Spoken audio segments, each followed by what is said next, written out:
All right, so we're now going to look at a technique called substitution, and that's because basically what we do is we substitute a new variable into our work in order to make things simpler. So let's go ahead and take a look at things just to remember, kind of motivate where this is coming from. So let's say we have a function f of x equal to 3x to the fifth minus 15x cubed. All right, so if we're going to take the derivative of that, we're going to use what? We're going to use the chain rule, right? We're going to use the chain rule here.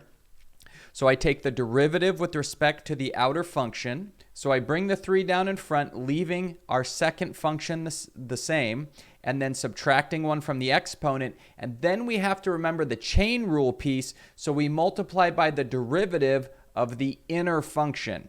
All right, so this is just the chain rule. You've hopefully gotten very good at this by now. A lot of practice in remembering to do the chain rule and stuff. But I want to point out a pattern. So it's kind of, you know, when you take the chain rule, what are you going to end up with? You're going to end up with a function like we have here and its derivative, because that's what you do when you take the chain rule. You leave g of x the same, and then you multiply by the derivative of g of x if your inner function is called g of x.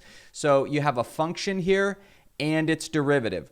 It's how you undo a problem whose derivative was taken using the chain rule. So it's how you work backwards through the chain rule. Okay, so that's what we're going to look for in these problems, is that you have a function and its derivative, or a function and something really close to its derivative. If we're off by a little bit, there's a little bit of algebra we can do to make things line up. So the early problems are just going to be obvious like this: a function and its derivative. Sometimes you're going to have to, smooth things out with a little bit of algebra to make it work. So let's take a look at a couple of examples.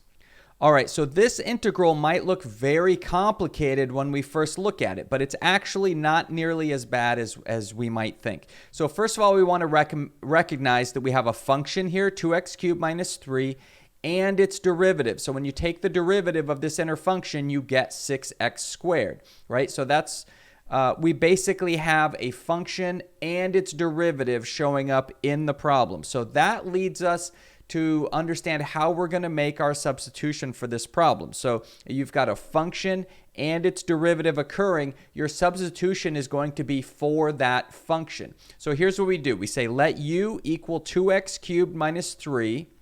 And that means that du equals 6x squared dx. Okay.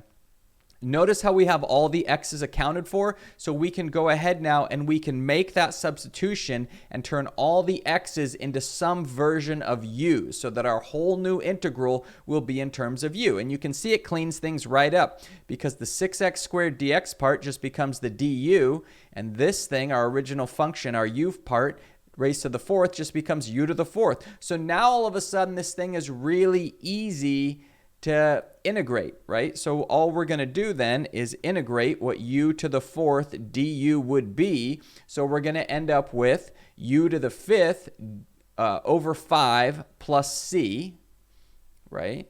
And then all we have to do, when you do substitution, you can't leave things in terms of u. Yes, we've taken an integral, but notice that our answer is not in terms of the original variable.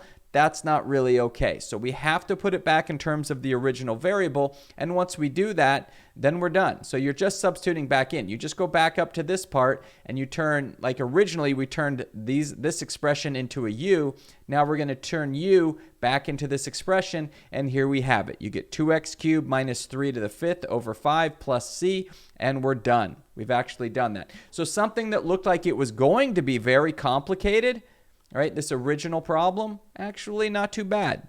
Not too bad. So we were able to simplify things greatly by using substitution.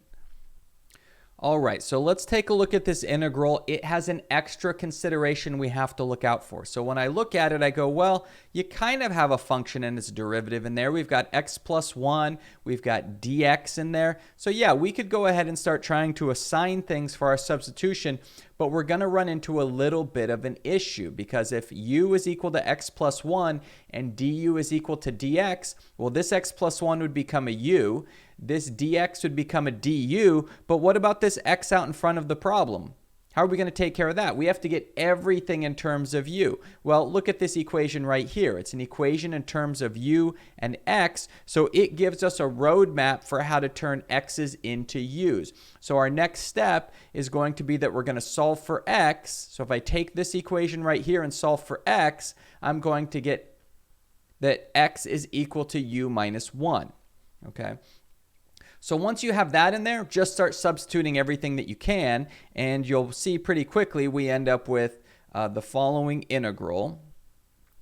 We've got the integral of u minus 1 times u to the 1/2 du, because the u to the 1/2, that's the u that was inside the square root. So you could write it as square root of u, but in general we prefer to write things with the u to the 1/2 because we can apply our calculus rules to it a little bit quicker. So we've got this. Now we have to do some algebra, right? There's a few different ways that you could, different techniques you could use to integrate this. I think the easiest one is to just distribute that u to the 1/2 inside there. And then once we do that, now we can actually go through and integrate the thing, right? Because it's in a pretty simple form to integrate. So we're going to go through and integrate that thing. We got our plus c, but we can't leave our answer in terms of u. We have to put everything back in terms of the original variable, which is x, and then we get our answer. We get our answer here.